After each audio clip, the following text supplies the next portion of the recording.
First, Minister Kamikawa will speak, followed by Minister Wong from Australia, and Minister Jaishankar from India, and Secretary Blinken from the United States.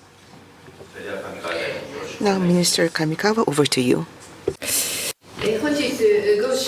It was a great pleasure to have invited Foreign Minister Wong of Australia, Foreign Minister Jaishankar of India, and Secretary of State Blinken of the United States to Tokyo, and to hold the Japan, Australia, India, US Foreign Ministers meeting. The four ministers engaged in in-depth discussions on regional strategic issues and the cooperation among the Quad countries. This was the second foreign ministers meeting hosted in Japan, and after nearly 4 years. But throughout this period, the solidarity and the commitment of the Quad to realize a free and open Indo-Pacific based on the rule of law have been strengthening day by day. At the same time, Russia's aggression against Ukraine continues as we speak, and unilateral attempts to change the status quo by force in the East and South China Seas or the launch of ballistic missiles by North Korea are continuing. The international order is becoming increasingly uncertain and the global affairs even more unforeseeable. Under this backdrop, the foreign ministers of like-minded countries got together and engaged in strategic dialogue and managed to confirm that we, the Quad, will listen to the needs of the region, that we will commit to resolve the issues, and that we will continue to steadfastly deliver on our commitments. Please allow me to introduce the cooperation that we agreed upon. First of all, what could be said as the starting point, the origin of the Quad, a group of maritime states, that is a cooperation on the reinforcement of maritime order. From maritime domain awareness to the law enforcement on the ground, we will execute a comprehensive cooperation. In order to do so, the Indo-Pacific Partnership for Maritime Domain Awareness shall be expanded into the Indian Ocean. Furthermore, we will collaborate on capacity building assistance on maritime law enforcement and engage in maritime legal dialogue. Number two, we will continue to respond to new needs in the region, such as those arising from scientific and technological advances. Specifically, we will steadily implement the Open RAN in Palau and support capacity building in the field of cybersecurity in the Philippines. Number three, we stand ready to respond quickly to emergencies in the region. The four countries have begun coordinating assistance for humanitarian assistance and disaster relief, and in May, Japan, Australia, India, and the US worked together to provide assistance for the landslide damages in PNG. This is an important initiative from the perspective of human dignity, which Japan attaches great importance to. Lastly, the importance of the Women, Peace and Security WPS agenda is also clearly stated for the first time in the Quad joint statement. Also this time, we have confirmed our response against information manipulation and interference by foreign countries, including the proliferation of disinformation. These cooperation are also essential pieces to maintain and strengthen the regional order. Thus, once again, the Quad were able to commit to a variety of cooperation. This is a testament to the determination of the Quad to continue to cooperate for the coexistence and co-prosperity of the international community. We will continue to promote cooperation that will truly benefit the region in cooperation with businesses and international organizations among these four countries that share common values and have the will and capacity to resolve regional issues. Thank you very much. Minister Wong of Australia, please. Can I first thank Foreign Minister Kamikawa and the Government of Japan for the wonderful hosting of this Quad Foreign Ministers meeting. We really appreciate it, and it's always wonderful to meet not only with the Foreign Minister but with Secretary Blinken and External Affairs Minister Jaishankar. We've all arrived here from Vientiane after attending ASEAN and East Asia Summit meetings, and it's a reminder that all four of us are comprehensive strategic partners of ASEAN and respect its leadership and its role and centrality in the regional architecture. I'm here in Tokyo for the second time in 2 weeks, having attended the Pacific Islands Leaders Meeting hosted by Prime Minister Kishida, and we also thank the Government of Japan for that work. We live in a time where our world and our region is being reshaped. Conflict is risking lives and is costing lives. Extreme weather threatens food and water security, and long-standing rules are being bent and twisted or broken. Countries face coercive trade measures, unsustainable lending, political interference and disinformation. All of these encroach on the ability of every country to exercise its own agency, to contribute to regional balance and, most importantly, to determine its own destiny. For Australia, this Quad partnership is central to how we respond to the circumstances we face, and it is critical to how we influence the shaping of the region and the world in which we live. We want a peaceful, stable and prosperous region, a region where sovereignty is respected and in which competition is managed responsibly. We've often spoken about the Quad enabling choices. We mean that in two ways. First, we are enabling choices in terms of the character of the region we want, a region in which sovereignty and the capacity to both agree and disagree is safeguarded. But second, we seek to enable choices in a practical sense by bringing together the advantages, the comparative advantages that these nations before you offer, and offering that practical assistance to meet the region's needs. I've had the opportunity in recent weeks to discuss with Pacific and ASEAN colleagues the priority they place on enhancing connectivity in the region and in the world, and today Australia has launched our new Cable Connectivity and Resilience Centre, our contribution to the Quad Leaders Partnership for Cable Connectivity and Resilience. This is about supporting the resilience of undersea cable networks in the Indo-Pacific, providing technical assistance and training and bringing together governments and industry.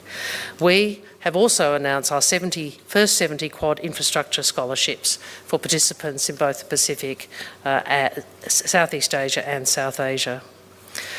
So from building cyber security capacity to combating illegal fishing, Quad partners are expanding cooperation and using our comparative advantages for good. We all know we cannot achieve the region we seek alone. And just as we benefit from the complementarity of our partners, so does our region, because of our geography and our shared approach to building prosperity and reinforcing stability. All of us want a world in which disputes are managed by rules, by talking, by cooperation, not by force or raw power. But most importantly, we understand that this does not happen on its own. We have to make this happen. We do this by being active. We do this by exercising our agency. We do this by contributing to a strategic balance in our region so that no one country dominates and no country is dominated. And we do this by a combination of reassurance and deterrence, and by working transparently and openly with partners. And we do this by responding when we or our neighbours are in need. So my very sincere thanks to Foreign Minister Kamikawa and the Government of Japan, and to my ministerial colleagues and friends, Tony and Jay, for this meeting. It has been constructive and positive. It has been very open, and I welcome this conversation very sincerely. We look forward to what comes next. Thank you. Thank you very much. Next, I would like to invite Minister Jaishankar from India. Let me join my Quad colleagues to thank Minister Kamikawa Yoko for hosting us today and also in sharing our readout on the meeting and the progress of the Quad. Allow me to make 5 points. First, as the person, not just the foreign minister, longest associated with the Quad, the real satisfaction I have is to see how deeply and systemically it has now got embedded in our foreign policies. Certainly, meetings such as the one we have just concluded are hugely helpful in giving direction. But the fact is that different agencies of our government and stakeholders beyond them, and this keeps expanding, now regularly interact with each other to take it forward. And our leaders have personally led the Quad's growth. Second, do appreciate what an expansive agenda we have built up in the last few years. Think about it. We are working from trusted telecom technology and undersea cable connectivity, you just heard Minister Wong talk about it, to humanitarian and disaster relief, Minister Kamikawa spoke about that, critical emerging technologies, cyber and health security, climate action, infrastructure, capacity building and training, STEM education, maritime domain awareness, and counterterrorism. And this, by the way, is the abbreviated list. There are 16 working groups, and we have just today agreed on more things to do. All of us are looking at how to advance Quad, how to resource it better, how to coordinate more closely, and I think we made some important steps today in that direction. Third, this is not a talk shop, but a platform that generates practical outcomes.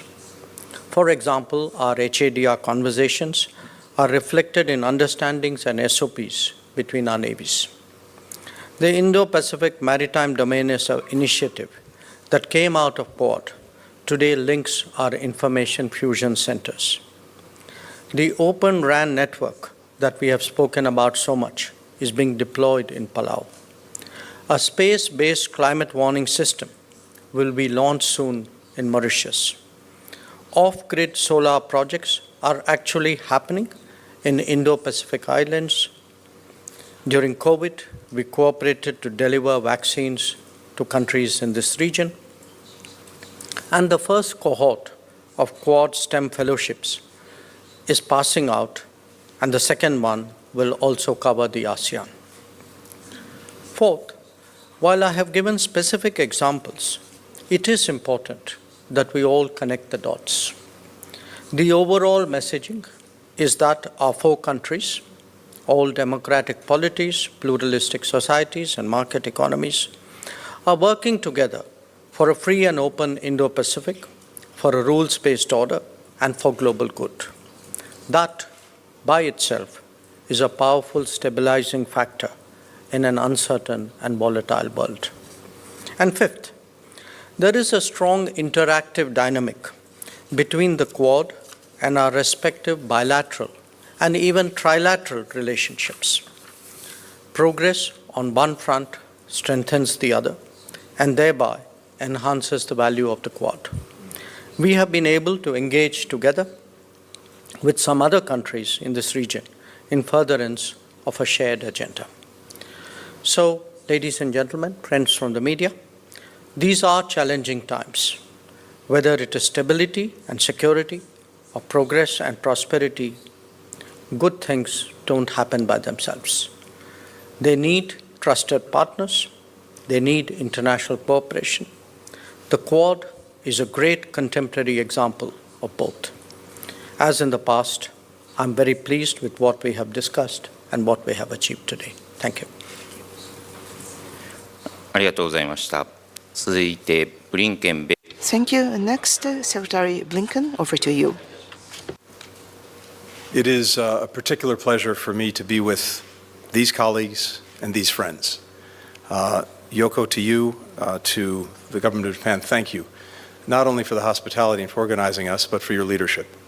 And to my good friends, the Foreign Minister from Australia, Foreign Minister Wong, and the External Affairs Minister from India, Jaishankar. Thank you for the quality of the conversation and the work that we're doing together, not only today, but virtually every day. If my colleagues will indulge me for just 1 minute, I want to speak quickly to the elections that just took place in Venezuela. We applaud the Venezuelan people for their participation in the July 28th presidential election. We commend their courage and commitment to democracy in the face of repression and in the face of adversity. We've seen the announcement just a short while ago by the Venezuelan Electoral Commission. We have serious concerns that the result announced does not reflect the will or the votes of the Venezuelan people. It's critical that every vote be counted fairly and transparently, that election officials immediately share information with the opposition and independent observers without delay, and that the electoral authorities publish the detailed tabulation of votes. The international community is watching this very closely and will respond accordingly. Now, to the business of today. This is in the category of everything's been said, but not everyone has said it. So I suspect this will sound familiar because of the very eloquent presentations that my colleagues have made. But let me just reinforce some of the things that they've said. This is a moment of unprecedented strategic alignment among our 4 countries. We have 4 countries that are united by a shared vision for a free and open, connected, a secure, a prosperous, resilient Indo-Pacific region. That means, simply put, that problems are dealt with openly, rules are reached transparently, applied fairly, that goods, that ideas, that people will flow freely and lawfully across land, across cyberspace, the open seas.